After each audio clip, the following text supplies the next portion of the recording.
May you have an easy fast, and may we have good tidings of salvation and comfort. We do not recite Tachanun on Tisha B'Av. What is that? What's that about? Tachanun is the daily prayer where we ask for God's forgiveness. It is recited by covering one's face. It's called Nefilat HaPayim, and it is omitted on Tisha B'Av, which is strange, because Tachanun is recited on all regular weekdays where there is no element of special joy. If there's an element of joy, we omit the Tachanun on Shabbos and festivals, Rosh Chodesh, Chanukah, Purim, Tu B'Shvat. If there's a bridegroom during the 7 days of his wedding feast, or if there is a circumcision to take place in the synagogue, we omit the Tachanun, and all the people are happy because they get home early. But if there's no special joy, we recite the Tachanun. So why don't we say it on Tisha B'Av? Tisha B'Av, not only is there no special joy, it's the saddest day in the Jewish calendar. We should recite an extra Tachanun, and yet we don't. The rabbis give a reason which is also puzzling, because they say Tisha B'Av is called a moed, which is usually translated as meaning festival. Tisha B'Av, a festival? And the verse that they bring from the Book of Lamentations is not a particularly happy one. Says the prophet Jeremiah, Kra alai moed, call for me a moed, a festival, if you will, lishbor bachurai, to break my young men. What's joyous about that? Why are we not saying Tachanun? Let's suggest some answers. The first possible answer is that Tisha B'Av is basically the equivalent of sitting Shiva, the 7 days of mourning for a deceased relative. And in the Shiva house, Tachanun is not recited. Okay, but that doesn't help me with the festival, so let's dig a little deeper. In the laws of mourning, there are, after the burial, 3 periods of mourning that the mourner goes through. The first is the most intense. It's the Shiva, where he sits on the floor, doesn't greet people, doesn't learn words of Torah, and certainly doesn't wash or do clothing or shave or take haircuts or participate in anything joyous. Then there's a less intense period of time afterwards called the Shloshim, where they still don't wash, they still don't do laundry, they still don't take haircuts, but they're able to re-engage with society. And finally is the least of the periods of mourning only for a parent, it's observed, where the mourner just doesn't go to weddings and doesn't get a haircut until somebody yells at them and says, you're beginning to look like a gorilla. Those are the 3 periods of mourning. And in the case of Avelut, of mourning, they start with the most intense, with the Shiva, and get easier with the Shloshim and the 12 months. The reverse is what we have during the 3 weeks that lead up to Tisha B'Av. First, we start with the easiest part of mourning on the 17th of Tammuz, where we don't go to weddings and we don't get haircuts, basically. And then we go into a parallel to the Shloshim, with the advent of the new moon of Menachem Av, where we don't bathe, we don't wash our clothing, in addition to not doing haircuts and joy. We have 2 additional customs, which is not to eat meat and not to drink wine, but that's not connected to mourning. That's because the sacrifices and the libations of the temple were discontinued when the temple was destroyed, so as a remembrance of that, we refrain from meat and wine. And then we go into the Shiva itself on Tisha B'Av, where we sit down on the floor. We don't greet people with the word Shalom. We don't learn happy words of Torah. And we are in for all intents and purposes, a state of sitting Shiva. There is one of the rabbis described in the Talmud as having appeared as if his deceased was right in front of them all of the day of Tisha B'Av. So you have the 3 processes, but in reverse. Why in reverse? The great Rabbi Joseph Dov Soloveitchik asked a question. How come we're still sitting Shiva on Tisha B'Av for an event that happened 2,000 years ago? The laws of Avelut teach us that if a person lost a relative more than a month before, but they didn't hear, and then somebody tells them after 30 days, they sit Shiva for an hour and it's finished. And that's for something that happened 30 days before. We're sitting Shiva for something that happened almost 2,000 years ago. How come? Says Rabbi Soloveitchik, because, as the rabbis say, any generation where the temple was not rebuilt in their generation is as if it was destroyed in their time. So therefore, we're not sitting Shiva for something that happened 2,000 years ago. We're sitting Shiva for something that did not happen today, and that revives the pain of what happened 2,000 years ago. And that's why it has to be backwards, because psychologically, a person who sits Shiva for a living person who passed away feels the mourning intensely at the beginning and less as you go. But here we have to get into it. So we start with the easier and get into the more intense. So that's a fundamental, let's set that up as the foundation for this particular observance. But now let's take a look at this a little deeper. Because there's a big difference between somebody who passes away and the temple. Somebody who passes away has passed away. They're not coming back until the Tchiyat HaMeitim, the revival of the dead, at some future time, the end of days. But when the temple was destroyed, well, it should be here. And it can come back, and it will come back. And therefore we go into it, building up to the moment. But if we were to keep going, then we would keep going even past the time when the deceased became deceased, and they would still be there. In other words, the temple would still be there. So that is the source of our joy on this day, that the fact, excuse me, that we have gone backwards is showing that the temple should be here. And that little hope that it should be here is enough to nullify the tachanun. But let's go on a little further with this, because there's another law that is completely bonkers, it would seem to be. And that is something that happens on noon of the day of Tisha B'Av. What happens at noon? We get up off the floor and can sit on chairs once again. The morning becomes lighter. Why? What encouraging thing happened at that time to allow us to change our status of mourning from sitting on the floor to sitting on chairs? Well, the rabbis tell us. The temple began to burn. Excuse me? Isn't that backwards? You're telling me that for the night of and the morning of Tisha B'Av, the temple was standing intact, and we're mourning and sitting on the floor like we're in Shiva, and then when it starts to burn, when it starts to actually be destroyed, then we get up?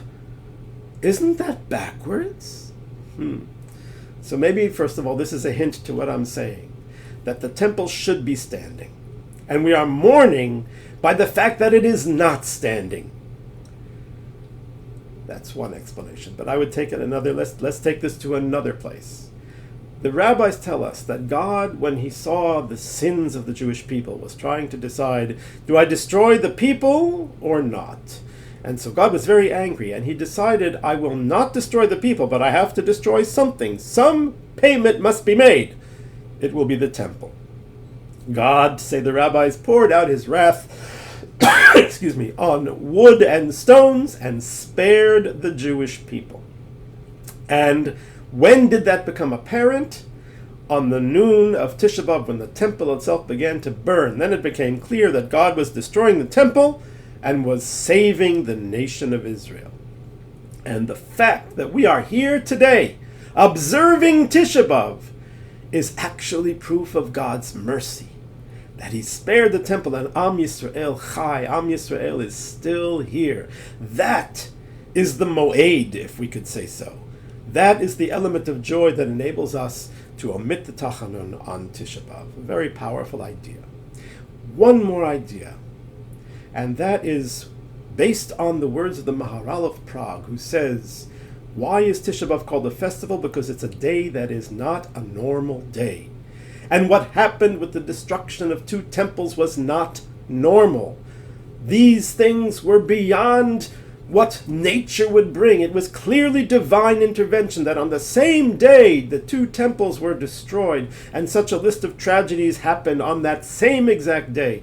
God's hand was clearly involved, and if God's hand was clearly involved on that particular day, then that day will never be just another day when one could recite the Tachanun. It will never be a regular day, even after the temple will be rebuilt.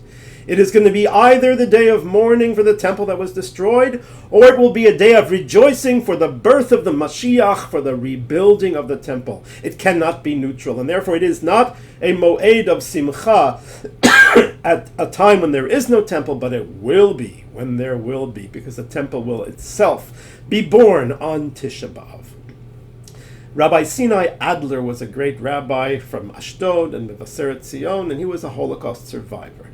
And when he, every year, the Saturday night after Parshat Bahar, he would host a Thanksgiving meal on the day when he was liberated from the camps. And one year he explained how his faith had been strengthened in Auschwitz. How so? Because, he said, he made a parable. A person is standing up and they feel someone kicking them. Now, they can say that it's the wind, or I'm imagining it, but they're feeling kicks and it hurts. So a normal person would say, somebody is kicking me.